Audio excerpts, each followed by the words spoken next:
Hi friends, welcome to my channel. இன்றைக்கி நம்ம என்ன பார்க்க போகிறோம்னா பொன்னாங்கண்ணி பருப்பு கூட்டு தாங்க. இது ரொம்பவே ஸ்பெஷல். வாங்க வீடியோக்குள்ளே போய் பார்க்கலாம். இந்த கூட்டு செய்கிறதுக்கு 100 கிராம் அளவில் துவரம் பருப்பு நம்ம சேர்த்துக்கலாம். ஒரு 25 கிராம் அளவில் பாசிப்பருப்பு சேர்த்துக்கலாங்க, சிறுபருப்பு. 2 பருப்புகளையுமே நம்ம நல்லா வாஷ் பண்ணிட்டு வந்துடலாங்க. வாஷ் பண்ணிட்டு வந்ததுக்கப்புறம் தண்ணி சேர்த்துக்கலாம். பருப்பு மூழ்கிற அளவுக்கு நம்ம தண்ணி சேர்த்துக்கலாங்க. இதுக்கு நம்ம 2 தக்காளி பழத்தை எடுத்துக்கலாம்.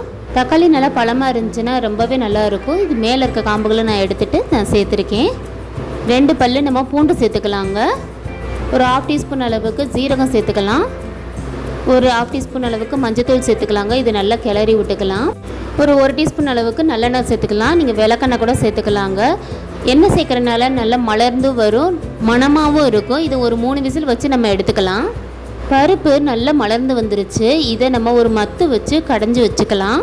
கொஞ்சம் போல் தண்ணி சேர்த்து நம்ம கடைஞ்சி வச்சுக்கலாம்.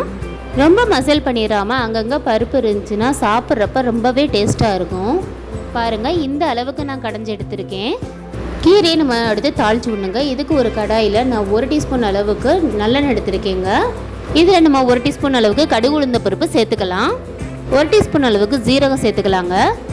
ஒரு 4 வெந்தயம் மட்டும் சேர்த்துக்குவோம். வெந்தயம் அதிகமாக சேர்க்க வேண்டாம், இல்லைன்னா கசப்பு ஆயிரும். கடுகு சீரகம் எல்லாமே பொரிஞ்சிருச்சு பாருங்கள். இப்போ நம்ம ஒரு பெரிய வெங்காயத்தை கட் பண்ணி இதில் சேர்த்துக்கலாம். ஒரு 10 சின்ன வெங்காயத்தை இதோட கட் பண்ணி சேர்த்துக்கலாங்க. 3 நீட்டு மிளகா நான் எடுத்திருக்கேங்க. இதையும் இதோட சேர்த்துக்கலாம்.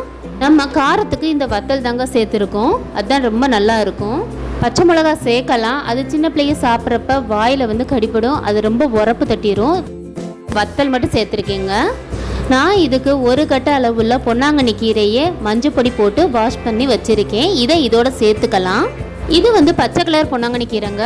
உங்களுக்கு சிவப்பு கலர் பொன்னாங்கண்ணி கீரை கிடைச்சாலும் இதே மெத்தட்லேயே செய்யலாம், ரொம்பவே டேஸ்ட்டாக இருக்கும். கீரையை நல்லாவே வதக்கி விட்டுறலாங்க. கலர் மட்டும் கொஞ்சம் சேஞ்ச் ஆகாத அளவுக்கு நம்ம கீரையை வதக்கி விட்டால் போதும். கீரை வேக வைக்கிறதுக்காக நம்ம அரிசி களைஞ்ச தண்ணியை தாங்க சேர்க்குறேன்.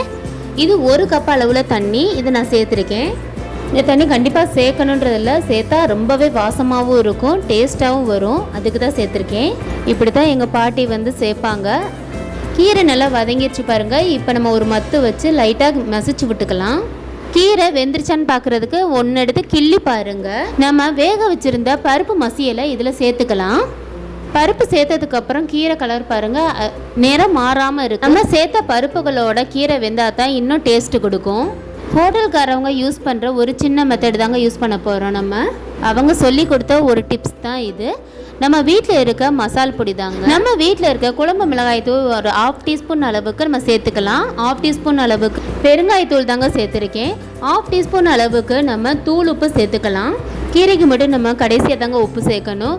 சேர்க்கக்கூடிய கீரை நிறையா இருக்கிற மாதிரி இருக்கும், ஆனால் வதங்கிடுச்சுன்னா ரொம்ப கம்மியாயிரும். இப்போ பாருங்கள், கீரை சூப்பராக வெந்துருச்சு. கீரையோட நிறம் மாறவே இல்லை பாருங்கள். இதாங்க கரெக்டான ஸ்டேஜ்.